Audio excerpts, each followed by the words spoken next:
कारगुजार सदर के तारक रामाराव ने कहा कि सियासी तौर पर मुझ पर बरहम होकर राजना सिलसिला के अवाम और बादशाह बाफंदों से बदला ले रहे हैं। केटिया ने कहा कि बदकम्मा साड़ियों का ऑर्डर मनसूख होने की वजह से बाफंदों से मुताल्लिक हजारों खानदान सड़क पर आ गए हैं। केटिया ने राजना सिलसिला जिले में BRS दफ्तर में मीडिया से बात की। उन्होंने कहा कि मैं आज बड़े दुख के साथ कह रहा हूँ कि क्योंकि बदकम्मा त्योहार शुरू होने वाला है, कांग्रेस हुकूमत के दिवालियापन के फैसले की वजह से रियासत में 1 करोड़ से ज्यादा खवातीन के लिए बदकम्मा साड़ियों की तकसीम पर पाबंदी लगा दी गई है। केटिया ने कहा कि बदकम्मा साड़ियों की तकसीम स्कीम के पस पर्दा वज़ीर आला और हुकूमत को किसी किस्म का शऊर नहीं है। उन्होंने कहा कि मैंने असेंबली में बाफंदों के मसाइल पर बात करने की कोशिश की। अगर मुझ पर कोई सियासी दुश्मनी है तो मुझसे इसका इंतकाम ले, लेकिन मैंने लीडरों से अपील की है कि वो उन्हें परेशान ना करें। उन्होंने कहा कि ये वो हुकूमत है जो सिलसिला की हैसियत को नहीं जानती। केटिया ने कहा कि ये दिवालिया और गैर फाल हुकूमत है।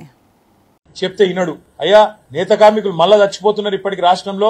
22 మంది చచ్చిపోతున్నారని చెప్పి లిస్ట్ ఇచ్చిన అసెంబ్లీలో ఇంతమంది చచ్చిపోయినరు సాయం చేయి మనసుంటే అని చెప్పిన ఇంతవరకు స్పందన లేదు రైతులు చచ్చిపోతున్నారు వాళ్ళ లిస్ట్ ఇచ్చిన స్పందన లేదు ఆటో డ్రైవర్లు ఆత్మహత్య చేసుకుంటున్నారు చూడు అన్న లిస్ట్ ఇచ్చిన స్పందన లేదు అసెంబ్లీలో ఇచ్చిన స్పందన లేదు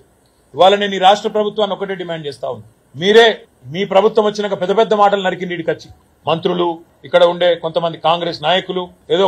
కేసీఆర్ గారి ప్రభుత్వంలో ఏదో అన్యాయం అయిపోయింది మేము ఇంకా బాగా చేస్తాం 365 రోజులు ఉపాధి ఇస్తాం నేతన్నలకు అన్నారు మరి ఇలా 10 నెలలు నిండతందుకు వచ్చింది 11 నెలలు అడుగు పెడతాం ఇంకో 4-5 రోజులు అయితే మరి ఏం సాధించింది మీరు ఏమి ఇచ్చిరో చెప్పాలని నేను అడుగుతున్నా మా ప్రభుత్వం ఉన్నప్పుడు మొత్తం 10 ఏళ్లలో 9.5 ఏళ్లలో ఒక్క సిరిసిల్లకు 3,312 కోట్ల ఆర్డర్లు ఇచ్చింది మరి మాకంటే ఎక్కువ చేస్తామన్నోళ్ళు 365 రోజులు పని కల్పిస్తామన్నోళ్ళు మీరు 6 నెలలే కల్పించారు 7 నెలలే కల్పించారు అన్నోళ్ళు మరి డబుల్ ఇవ్వాలి కదా ఆర్డర్ మేము 3,300 ఇస్తే నువ్వు 6,600 ఇవ్వాలి కదా ఆర్డర్లు ఇప్పటికి ఎన్ని ఇచ్చినావు కానే వస్తాంది 10 నెలలు పూర్తయింది 11 నెలలు పడుతూనే ఉన్నది మరి ఏం జరిగింది మా సిరిసిల్ల నేతన్నలు కూడా ఆలోచించాలని నేను కోరుతా ఉన్నా తెలిసి తెలియక కాంగ్రెస్ సన్నాసులు మాట్లాడే మాటలు వాటికి మీరు ఆగం కాకుండ్రి